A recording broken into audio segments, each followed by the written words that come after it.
Welcome back to Revenge Heat. This story takes place in Clarksville, Tennessee. My name is Maya Calloway. I'm 28 years old, and according to my mother, I am the one she has to explain away at parties. I am a certified ASE master technician. I run the diagnostic bay at a 12-bay auto shop off exit 11. I come home every night with grease under my nails that soap doesn't fully reach, and I wear steel-toed boots with a crack along the left heel that I keep patching with electrical tape because I haven't had time to replace them.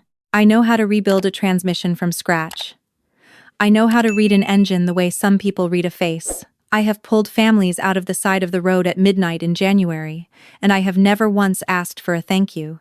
But the moment my mother found out her book club friends would be at my father's retirement party, she decided my job title was something to manage. You ever work yourself halfway into the ground for people who are still embarrassed to say your name out loud at a dinner table? Keep listening, because this is the story of the day I stopped swallowing it. My father spent 31 years as a regional logistics coordinator for a mid-sized distribution company. It wasn't glamorous work either, but it paid steadily, and it gave him something to stand up straight about. So when the company threw him a retirement party on a Saturday evening in April, my mother treated it like a state dinner. She booked the banquet room at the Marriott off Riverside Drive. She hired a caterer. She commissioned a tribute video from someone she found on Etsy, a slideshow with music and photos, and a typed career summary for each member of the family. The kind of thing that plays on a loop on a projector screen while guests mill around with their little plates of shrimp and cocktail sauce. I found out about the video the way I found out about most things in my family, which was last and sideways. My older brother Derek texted the group chat first. He had already sent the video maker a professional headshot from his law firm's website and a 2-sentence bio. Derek J. Calloway, corporate attorney, Nashville, currently a partner at Whitmore & Lang, specializing in mergers and acquisitions. He asked if anyone else had submitted theirs yet. My older sister Brooke replied within 3 minutes. Pharmaceutical sales representative for Meridian Health Solutions, covering the Southeast region. She attached a photo of herself in a blazer, in front of a city skyline. She added a string of heart emojis, and said she couldn't wait to celebrate Dad. I watched the chat, waiting for my mother to tag me, to ask what I wanted included. I was working a half shift that morning, hands deep in a timing belt replacement, so I checked my phone on my break and figured I'd missed the original message. I scrolled up. There was no original message to the group, just Derek's, just Brooke's. Then my phone buzzed with a separate notification, a private message from my mother. I read it standing by the shop sink, water running over my hands, and I read it twice because I needed to make sure I understood it correctly. She wrote, "Honey, for the tribute video I was thinking we'd just use your graduation photo, the one from the community college ceremony. You looked so pretty in it. And we can probably skip the job description part for your slide. Keep it more personal. Dad's old colleagues are going to be there, and some of the neighbors and I just don't want people asking you 100 questions about car stuff all night. You know how people are. It'll be less awkward for everyone. Does that make sense? Love you." I stood there for a long moment with the water running cold over my hands. She couldn't say the word mechanic. She had managed, in 6 sentences, to tell me that my career was a liability, that my presence at my own father's retirement party was something she needed to pre-manage, that the solution she had landed on, after apparently thinking about this for long enough to draft a careful text message, was to use a photo from 6 years ago and pretend I had no profession at all. Less awkward for everyone. Have you ever read something and felt the specific shape of how long it had been true? Like the text wasn't new information, just the first time someone had written it down where you could see it clearly? I dried my hands. I thought about what I always did, which was absorb it, pocket it, go back to work, tell myself she meant well. I had been doing that for years. I had been doing it since I was 23 and moved back to Clarksville after Dad's company cut his overtime and their mortgage payment suddenly became a math problem that didn't work. I had picked up every shift I could get. I had quietly picked up 2 months of their car insurance when their account ran dry. I had rebuilt my sister's transmission for free when she drove through from Atlanta with a grinding noise she'd been ignoring for 3 months. I had never put a number on any of it. I never asked for credit. I just did it because that's what you do for family. And in return, My mother had decided that the kindest thing to do for everyone at my father's retirement party was to make me professionally invisible. I looked at her message again. Then I opened the family group chat.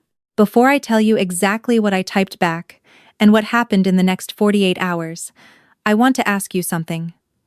What time is it where you're watching from? Drop it in the comments. I want to know how far this story travels.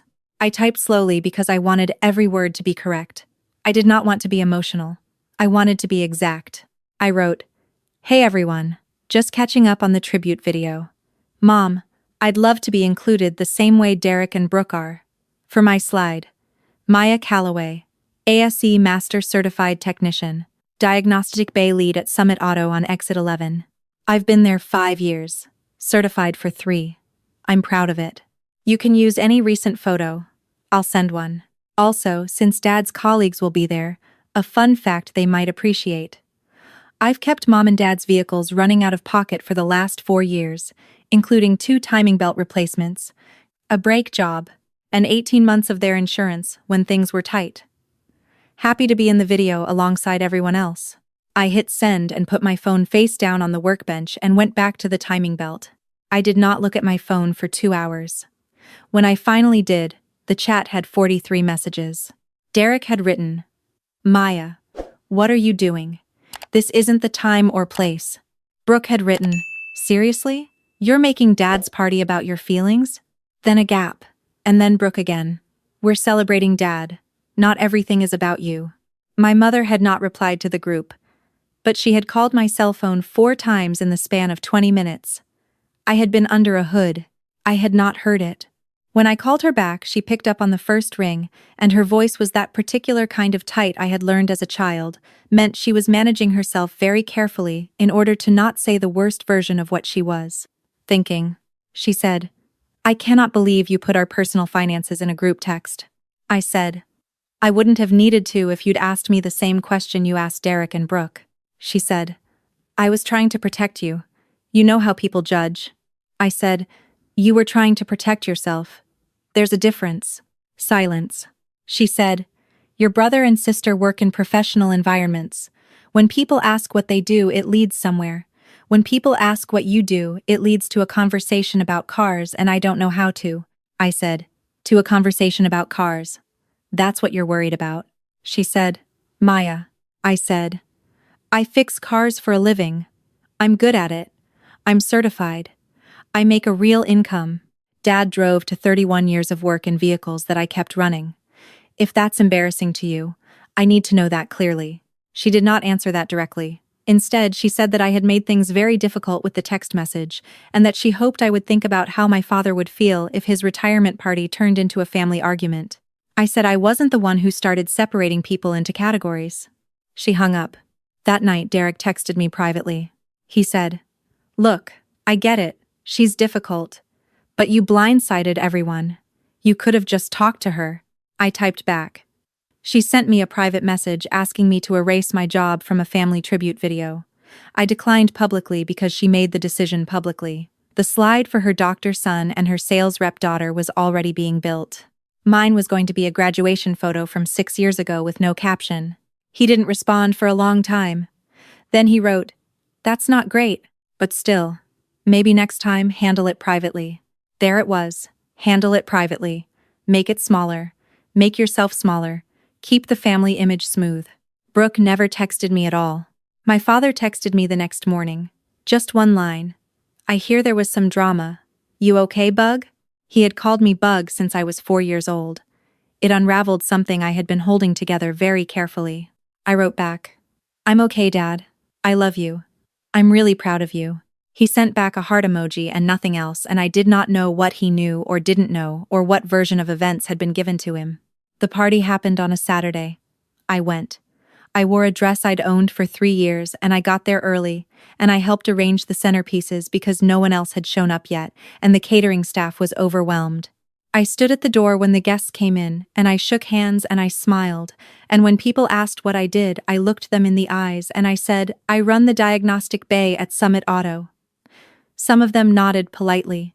One man, One of my father's old colleagues lit up and said his truck had been giving him trouble with the fuel injectors, and we talked for 15 minutes, and he asked for my shop's card. I did not look at my mother's face when that happened. I didn't need to. The tribute video played twice. My slide was there. They had used the photo I sent, me in my work shirt with my arms crossed, squinting a little against the sun in the shop parking lot. The caption read, "Maya Calloway, Automotive Technician."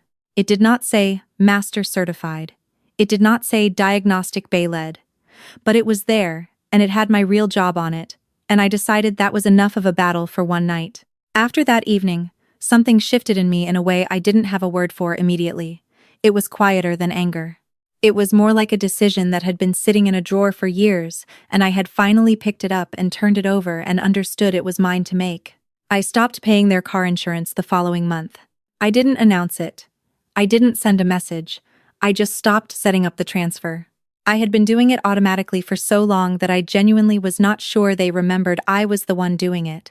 They found out in June when their policy lapsed, and my father's truck got flagged at a traffic stop. My mother called and I answered, and she explained what happened, and there was a pause where I think she expected me to immediately say I was sorry and offer to fix it. I said, "Oh no. That's a headache to sort out. I hope you can get it reinstated quickly." Another pause. She said, "Maya, you're the one who set up that account." I said, "I know. I decided to stop covering it a few months ago. I should have given you more notice. I'm sorry about that part." She said, "Why would you just stop without telling us?" I thought about the tribute video. I thought about the private text message. I thought about the graduation photo from 6 years ago and the caption that was never going to mention a single skill I had spent 5 years building. I said, I realized I had been doing a lot of things quietly that weren't being counted, and I needed to redirect that energy for a while. I still love you both. I just can't keep running a tab that nobody's tracking. She said I was punishing them. I said I was making a different choice with money I earned. She said this wasn't like me. I said maybe this was exactly like me. Just a version she hadn't seen yet.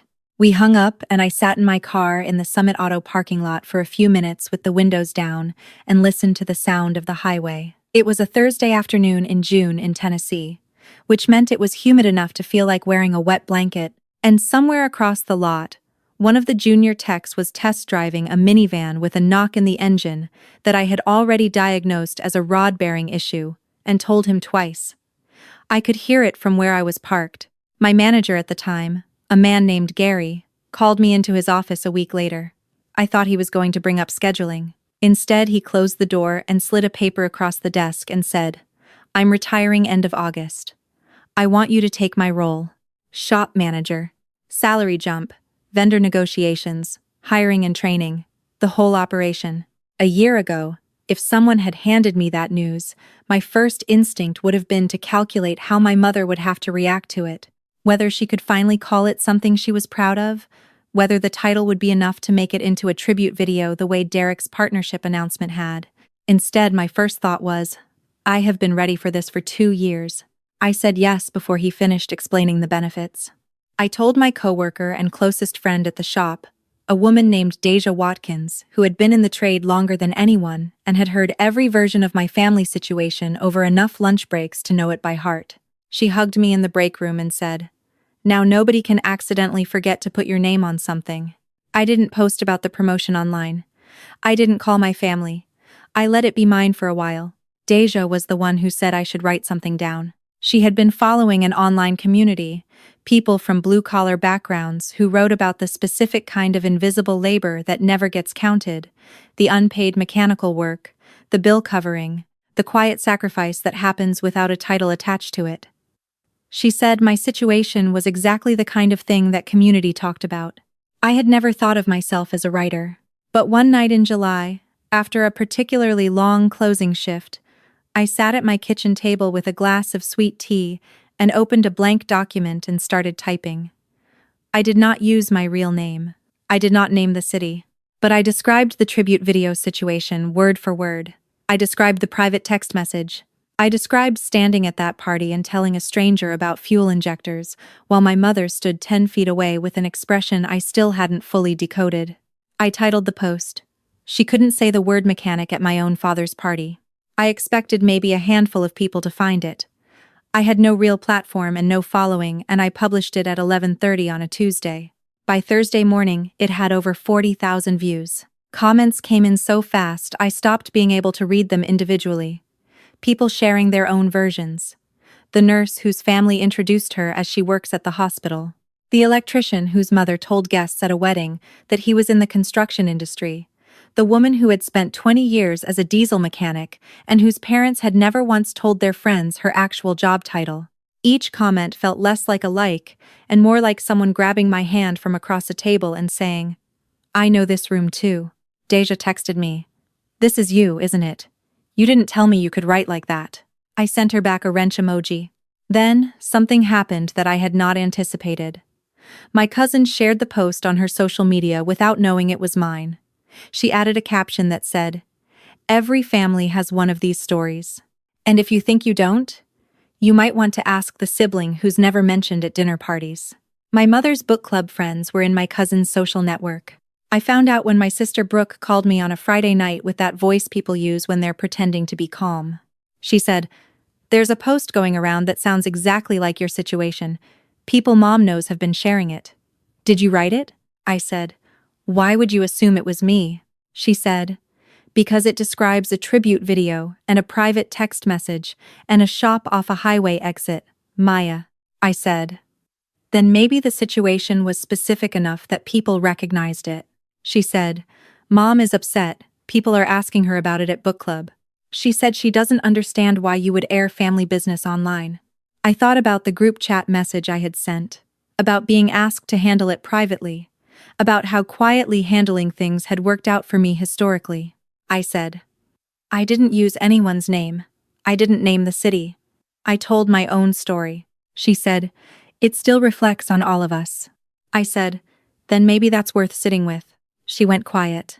Then she said, "Do you know how hard it was for me to not say anything when Mom sent you that text?" I saw what she wrote. I was in the room. I paused. I said, "You knew about the text before the party?" Longer silence. She said, "She showed it to me, and I told her it wasn't a great idea, and she said I was overthinking it. I should have said something to you directly. I know that." That moment hit differently than I expected. Not because it absolved anyone, but because it meant someone in my family had been watching the whole time and had decided that the smoother path was silence. I understood that impulse. I had lived in that impulse for years. I said, "You could still say something now, Brooke." She said, "I know." She didn't say anything else about the post after that.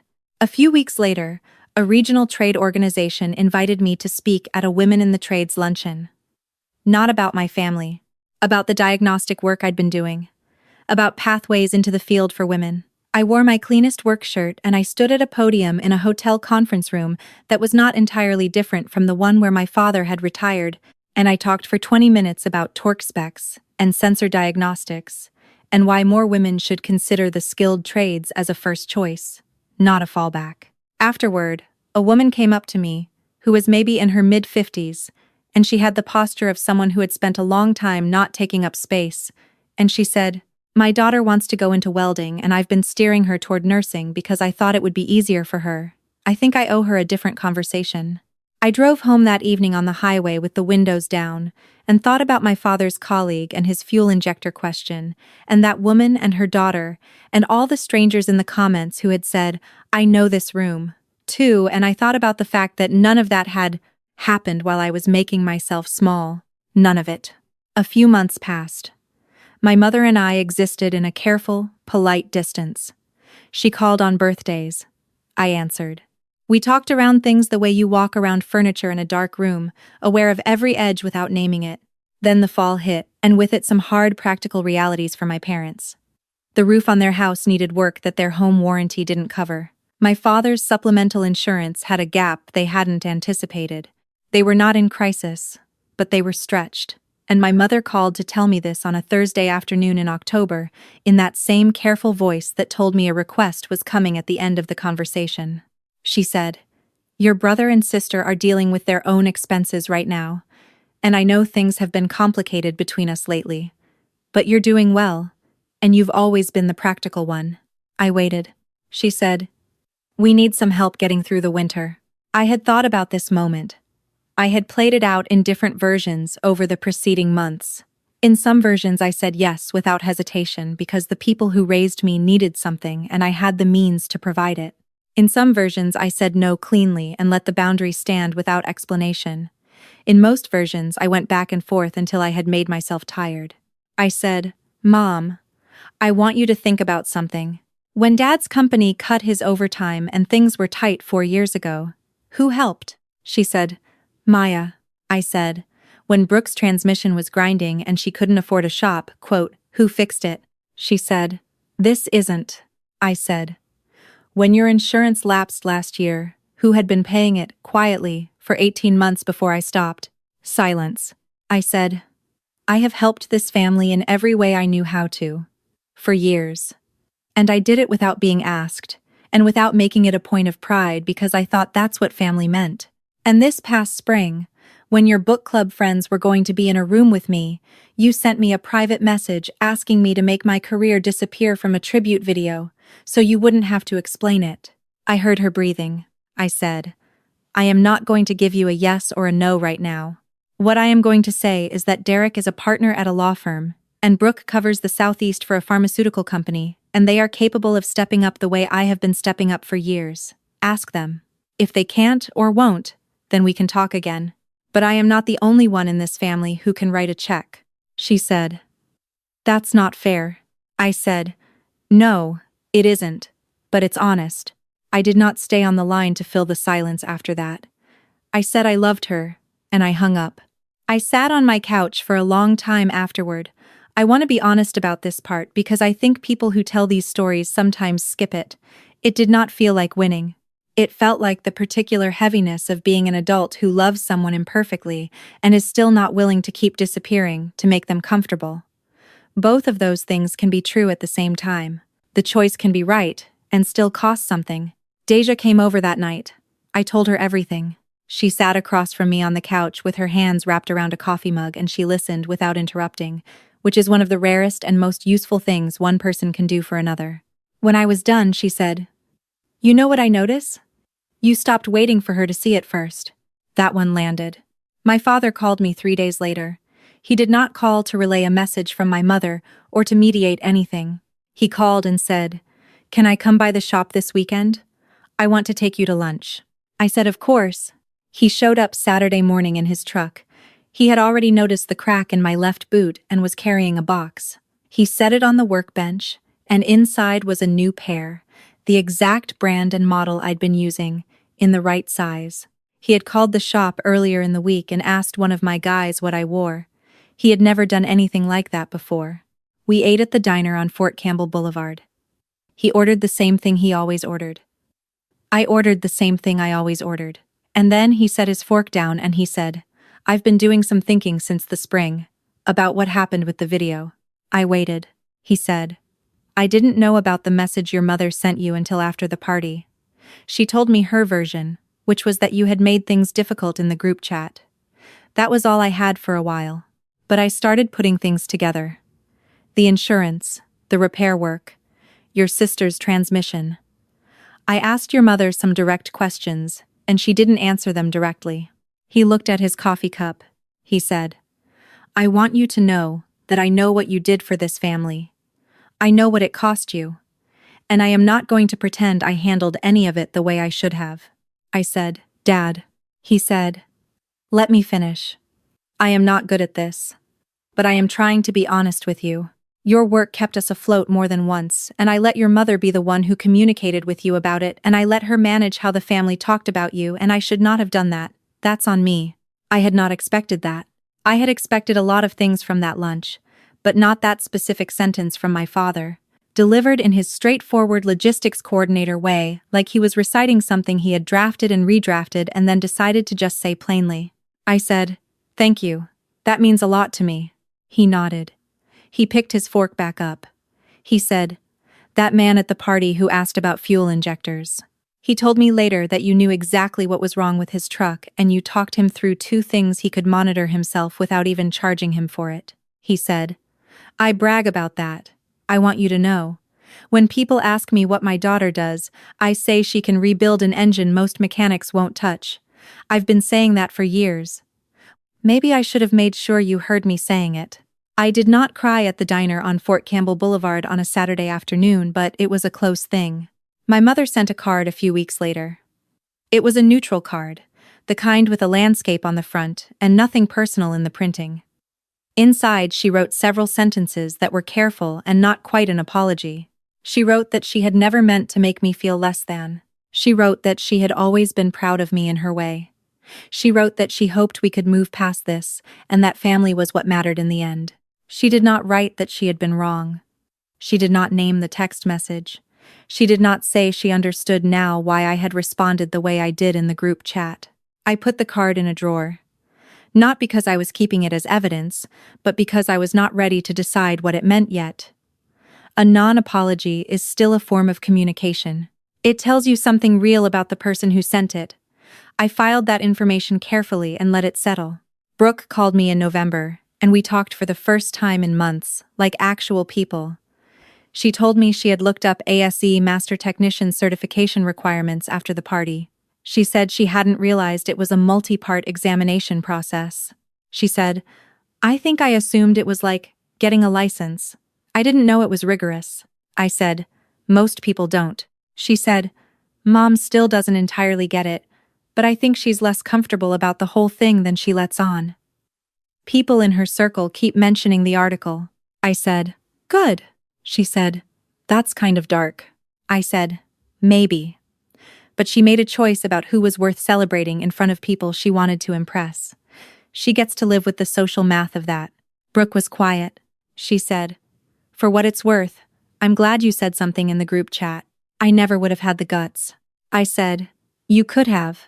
She said, "Yeah, I know, I'm working on it." That felt like something. Not resolution, but a door that had been stuck starting to move. The shop is mine now. I have 12 technicians, 3 service advisors, and a waiting room with decent coffee and a TV that stays on sports, because that's what the customers prefer, and I am not going to fight a battle. I don't have to fight. I wake up every morning knowing exactly what I am walking into, and I am good at it, and on the days that are hard, I remember the fuel injector conversation and the woman at the luncheon whose daughter wants to weld and the 40,000 strangers who found a post at 11:30 on a Tuesday night and said, "I know this room." There is a kind of grief that is specific to people who grew up reaching for approval that was always being held slightly out of reach. It doesn't go away cleanly. Some nights, I still catch myself calculating whether a decision I've made would land well with my mother if I described it in the right words. I notice that impulse now. I don't always know what to do with it, but I notice it, and I think noticing is the beginning of something. My steel-toed boots are new. The box my father carried into the shop is empty and sitting in the back of my truck because I keep forgetting to throw it away. My name is on the door of a shop I run. I didn't erase my job from a tribute video, and I didn't let anyone else erase it for me either.